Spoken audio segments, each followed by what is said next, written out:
دوستو ایک گھر تھا جن کو ٹی وی دیکھنے کا بہت شوق تھا۔ دن رات صبح شام ان کی محفلیں ٹی وی کے گرد ہی جمع ہوتی۔ ڈرامے، فلمیں اور گانے ان کی زندگی کا حصہ بن چکے تھے۔ اسی ماحول میں ایک دن گھر کی ایک لڑکی قرآن پاک کی تلاوت کر رہی تھی۔ وہ نہایت سکون اور خشوع کے ساتھ آیت الہی کی تلاوت میں مشغول تھی کہ اچانک اس کی چھوٹی بہن بھاگتی ہوئی آئی اور بولی، آؤ بہن، ٹی وی پر ایک بہت ہی زبردست پروگرام آ رہا ہے، تم بھی دیکھو۔ لڑکی لمحے بھر کے لیے رکی، پھر سوچے سمجھے بغیر قرآن پاک کو ایک طرف رکھا، صفحے پر نشانی رکھی اور اٹھ کر بہن کے ساتھ ٹی وی کے پاس جا بیٹھی۔ وہ اللہ کی کتاب کی عظمت کو پسے پشت ڈال کر دنیاوی کھیل تماشے کی طرف مائل ہو گئی۔ پروگرام ختم ہونے کے بعد جب وہ دوبارہ قرآن پاک کی طرف پلٹی تو اس کی آنکھوں کے سامنے ایک دل دہلا دینے والا منظر تھا۔ قرآن کے قریب ایک لمبی، سیاہ اور نہایت خوفناک چھپکلی بیٹھی ہوئی تھی، جس کی آنکھیں انگاروں کی طرح سرخ تھیں اور وہ خون خوار نظروں سے اسے گھور رہی تھی۔ لڑکی کے قدم زمین میں جیسے جم گئے، زبان گونگی ہو گئی اور بدن لرزنے لگا، سانس رکتی ہوئی محسوس ہو رہی تھی۔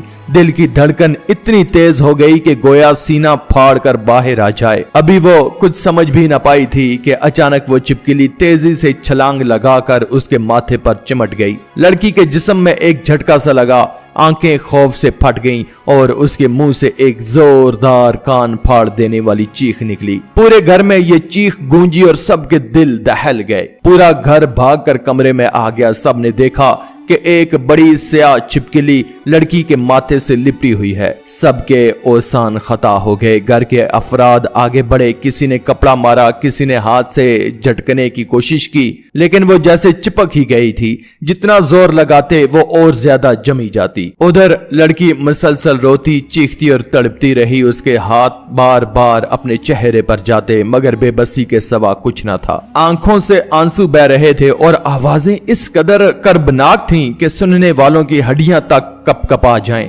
اسی لمحے کمرے کے کونوں سے سرسراہٹ کی آوازیں آنے لگیں۔ سب کی نظریں گھومی تو وہاں سے اور بھی چھپکلیاں نکلتی دکھائی دیں۔ وہ چھوٹی نہیں بلکہ موٹی، بڑی اور نہایت خوفناک تھیں۔ دیکھتے ہی دیکھتے وہ سب دیواروں اور فرش پر رینگتی ہوئی تیزی سے لڑکی کی طرف لپکنے لگی۔ لمحوں میں درجنوں چھپکلیاں اس لڑکی پر حملہ آور ہو گئیں اور اس کے جسم سے لپٹ گئیں۔ منظر اتنا خوفناک تھا کہ گھر کے افراد کے ہوش اڑ گئے۔ کسی نے سر پکڑ لیا، کوئی رونے لگا، کوئی اللہ کے نام کی دہائی دینے لگا، لیکن سب ہمت باندھ کر چھپکلیوں کو ہٹانے کی کوشش کرتے رہے۔ کوئی لکڑی لایا، کوئی چادر سے جھاڑنے لگا، مگر ہر کوشش ناکام ثابت ہوئی۔ وہ جیسے لڑکی کے جسم سے جڑ چکی تھی۔ لڑکی چیختی چلاتی اپنے بال نوچتی اور تڑپتی رہی۔ اس کی اذیت ناک چیخیں پورے گھر میں گونج رہی تھی۔ چھت لرز رہی تھی اور در و دیوار جیسے اس دردناک منظر کے گواہ بنے ہوئے تھے۔ اور پھر سب کی آنکھوں کے سامنے وہ لڑکی تڑپ تڑپ کر جان دے بیٹھی۔ اس کی آخری چیخ اتنی دل دہلا دینے والی تھی کہ سننے والوں کے دل جیسے سینے سے پھٹ گئے ہوں، لیکن موت کے بعد بھی چھپکلیاں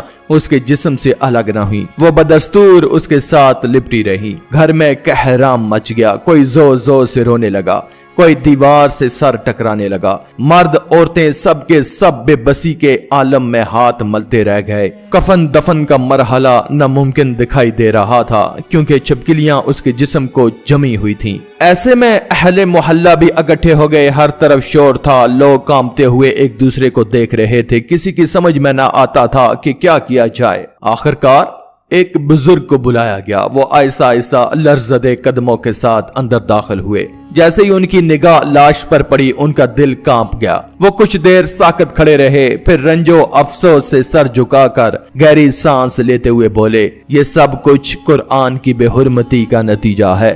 اللہ کی کتاب کو چھوڑ کر اس لڑکی نے دنیاوی تماشوں کو ترجیح دی۔ یہ چھپکلیاں دراصل عذاب کی ایک شکل ہیں اور اس کی غفلت کا نتیجہ ہیں۔ ان کے یہ الفاظ سن کر کمرے میں موجود سب لوگ لرز گئے۔ عورتیں سسکیاں بھرنے لگیں، مردوں کے چہروں پر خوف کی لکیریں گہری ہو گئیں۔ سب سوچ میں پڑ گئے کہ اب اس مصیبت سے جان چھڑانے کا کیا حل نکالا جائے۔ بزرگ نے خاموشی توڑتے ہوئے مشورہ دیا کہ اس کے قریب وہ چیز رکھو جس کے لیے اس نے قرآن چھوڑا تھا۔